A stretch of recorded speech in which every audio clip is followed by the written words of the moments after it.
The night it all began, the rain hadn't stopped for hours. It drummed against the tall windows of the Marston estate, echoing through the quiet halls like a warning no one was paying attention to. Janelle had just finished her shift, 10 long hours of cleaning, serving, and pretending the billionaire who owned the mansion didn't look through people the way others looked through glass. She was ready to go home, to check on her mother, to breathe again. But one phone call from the mansion's private line changed everything. "Your mother is here," the voice said. "Mr. Marston wants a word." Janelle froze. Her mother, Rosa, gentle, forgetful, fading a little more each day because of Alzheimer's, should have been safely at home. She never wandered far. She never even left the porch without Janelle holding her hand. So why was she suddenly inside the most powerful man's home, escorted past guards she wouldn't even understand? When Janelle rushed back inside, her heart pounding, she found her mother sitting at a round poker table in the center of Marston's private lounge. The billionaire himself sat across from her, his expensive suit untouched by the storm outside, his expression unreadable. Cards were neatly arranged in front of him, like he'd been waiting for this moment. Rosa's trembling fingers rested on her own set of cards. She looked scared but also strangely focused, as if some old part of her, some version of herself from before the illness, had been called back to the surface. "Your mother," Marston said calmly, "used to be a legend. One of the best poker players this city ever saw. And tonight, I need to know if that spark is still there." Janelle felt the room close in. Why would a billionaire force a sick woman into a game she didn't understand anymore? What was he trying to prove? And why did he look at Rosa like he knew a secret Janelle didn't? Rosa lifted her eyes slowly, meeting her daughter's gaze with a clarity Janelle hadn't seen in years. For a moment, it was like time rewound. Like everything she had lost was suddenly waiting to be found again. Marston tapped the table. "Let's see if the legend still remembers how to play." And as the first card flipped, Janelle realized this night was about to change everything. Whether they were ready or not, Janelle stood frozen beside the table, unsure whether to pull her mother away or let her stay. The room felt colder now, the soft hum of the air vents mixing with the quiet shuffle of cards. Rosa's eyes tracked every movement, her expression distant yet strangely alert. It was unsettling.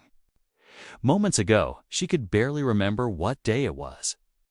Now she sat across from a billionaire like she'd done this 1,000 times. Marston leaned back in his chair, studying both women. He spoke with that steady, polished tone he used in interviews, the one that made people trust him even when they shouldn't. "You know," he said, "your mother was already winning small tournaments before most people even noticed her.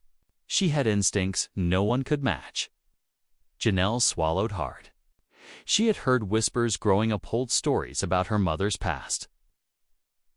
Nights when Rosa could read a table better than she could read a book. But Rosa never talked about it. Janelle always assumed the stories were exaggerated, half-truths from people who liked to dream bigger than their lives allowed. But now she wasn't so sure.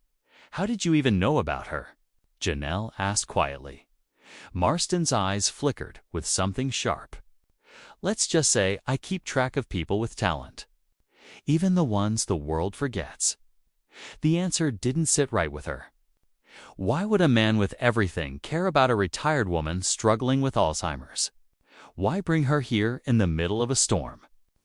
And why did his security team act like this was all planned? Rosa shifted slightly, fingers brushing the edge of her cards like a memory guiding her hand. She whispered something soft, almost too faint to catch, but Janelle heard the strain in her voice. It wasn't confusion. It was fear and recognition. Marston smiled, slow and deliberate. "Funny thing about legends," he said. "Even when time tries to erase them, the truth has a way of coming back." Janelle felt a chill run through her.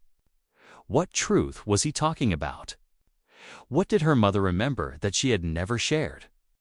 Before she could ask, Marston placed his hand on the deck, ready to deal the next round.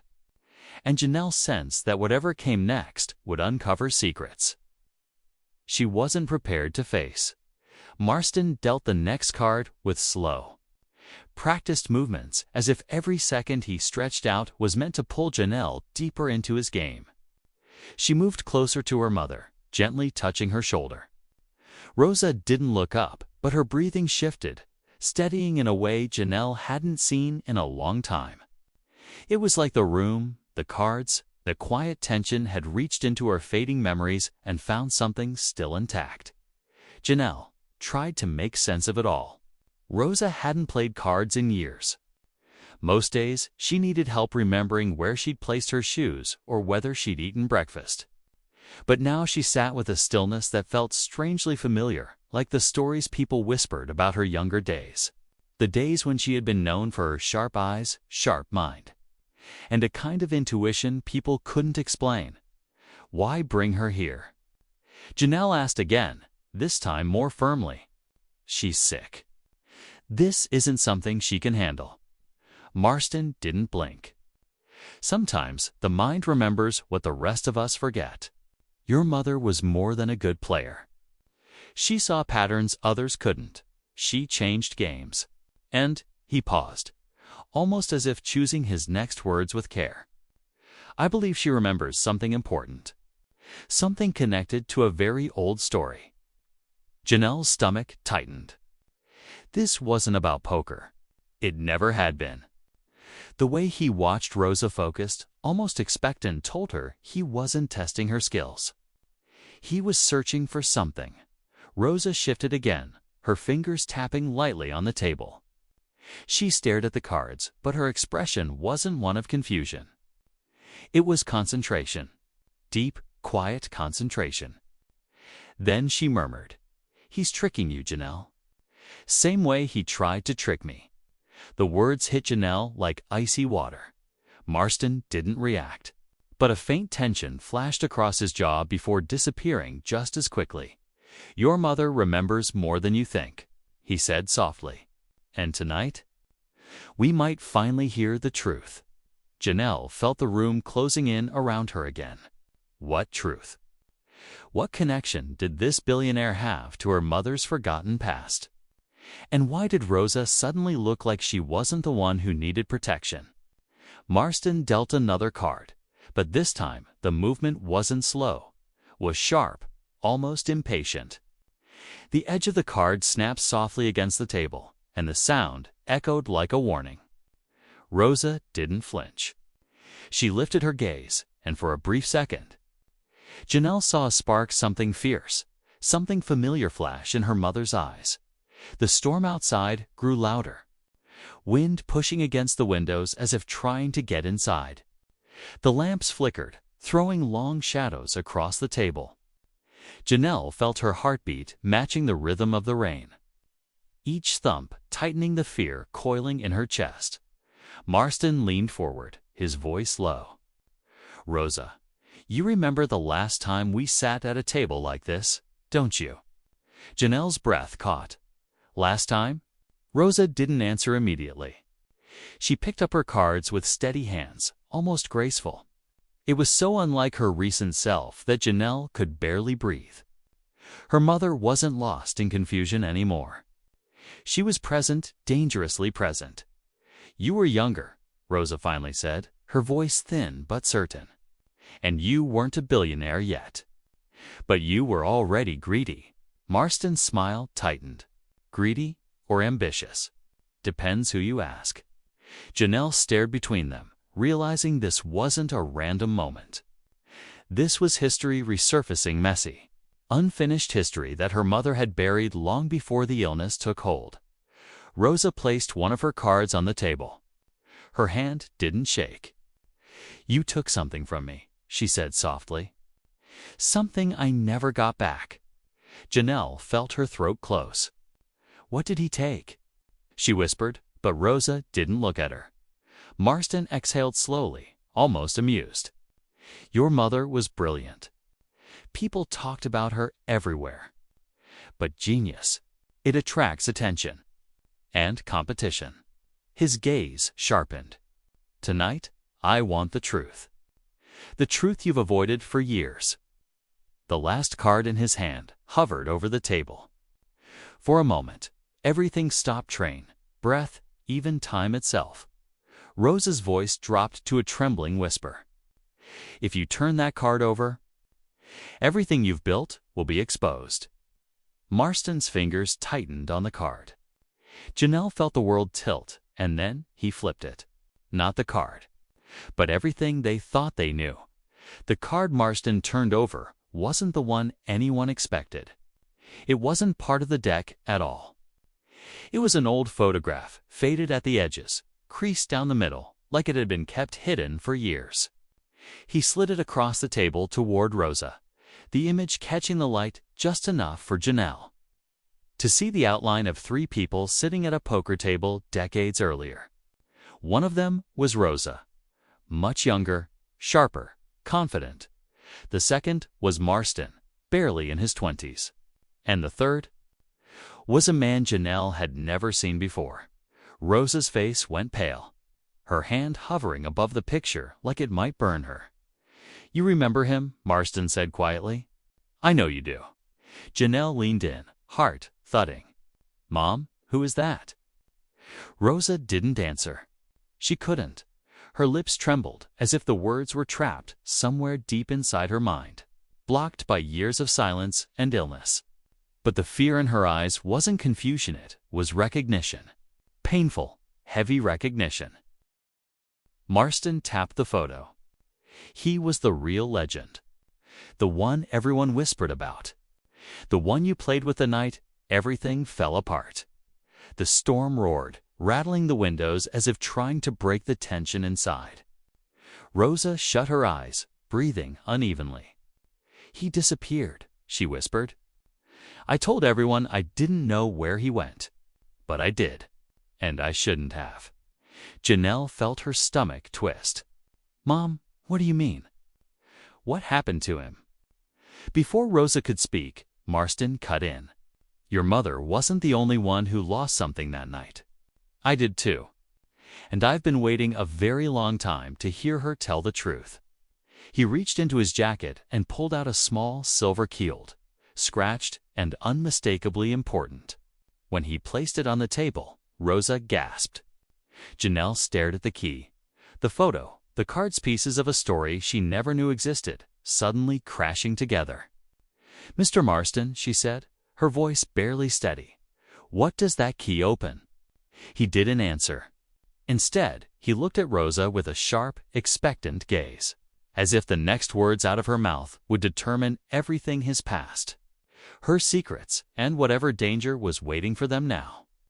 And Rosa's voice, barely a whisper, carried a truth that made the room feel colder than the storm outside. "You kept it this whole time, even after what happened to him." Rosa's trembling hand hovered over the silver key, as if touching it might pull her back into a past she had tried so hard to forget. The storm outside eased for a moment, leaving the room painfully silent. Janelle waited, breath held, feeling the weight of every secret tightening around them. "He trusted you," Rosa finally said, voice cracking. "That night, he trusted both of us." Marston's expression shifted, less cold, more wounded, like the memory wasn't a weapon, but a scar. "And he betrayed us," he said quietly. "You know he did." Janelle looked between them, confused. "Betrayed? Who was he?" Rosa swallowed hard. "His name was Samuel. He was my partner, in cards and in life. And he was Marston's mentor. The three of us were supposed to share everything. But before the biggest tournament of his career, Samuel disappeared with all the money we had saved. Every last coin." Janelle felt shock ripple through her. "So you think he ran away?" Marston shook his head. "No, I think he hid something. Something valuable. Something he didn't want either of us to have." Rosa nodded weakly. "He left that key in my coat pocket the night he vanished. I didn't understand what had opened. I still don't. Marston leaned in, eyes sharp but no longer cruel. But you do know where he went. Rosa looked down at the photo, her fingers brushing the younger Samuel's smile. He didn't run, she whispered. He was scared. He thought someone was after him. Someone who wanted whatever that key unlocks. Janelle felt the tension shift, twist, then suddenly snap into a new shape. Someone else, you mean? It wasn't either of you. Before Rosa could answer, the lights flickered once, twice, then steadied. The air in the room changed, heavy and electric. Marston tilted his head, listening. You heard that, didn't you? Janelle nodded slowly. Footsteps, soft, deliberate. Coming from the hallway outside the lounge, Rosa's face drained of color. They found us, she whispered. Marston stood, no longer the billionaire in control, but a man suddenly aware that everything he thought he knew was only half the truth. And as the footsteps drew closer, Janelle realized the biggest twist of all.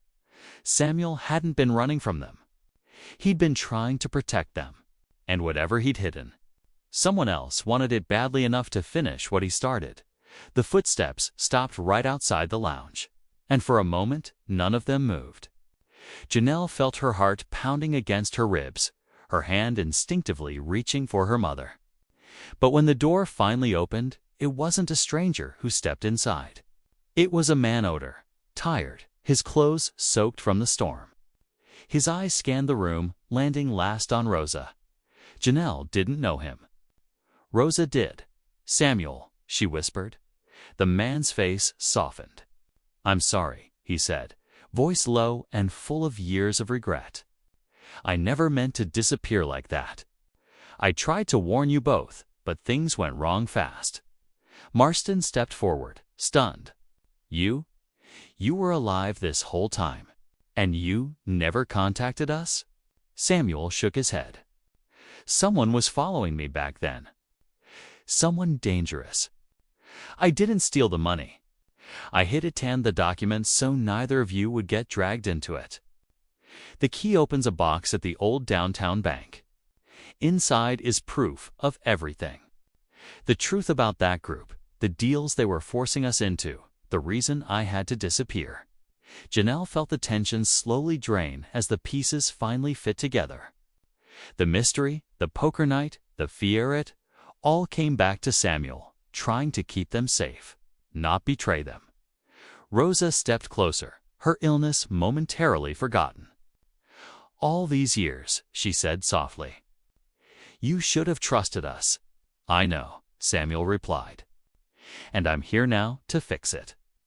Marston let out a long breath, years of anger melting into tired understanding. Then we finish this together, he said. For all of us. The storm outside began to quiet, the thunder rolling away like a closing chapter. Janelle helped Rosa sit, the spark in her mother's eyes slowly fading back into the haze of her illness. But she held Samuel's hand, as if memory had anchored itself just long enough. As dawn approached, the three of them prepared to open the box that had shaped all their lives. The truth was finally in reach. And Janelle realized that sometimes the biggest secrets weren't about money or games. They were about the people we choose to trust, and the choices we make to protect the ones we love. And for the first time in years, Rosa smiled. If you enjoyed this story and want more intense thrillers and suspenseful adventures, don't forget to hit that subscribe button, give this video a like, and share it with friends who love a good mystery. Your support helps me bring you more stories just like this one.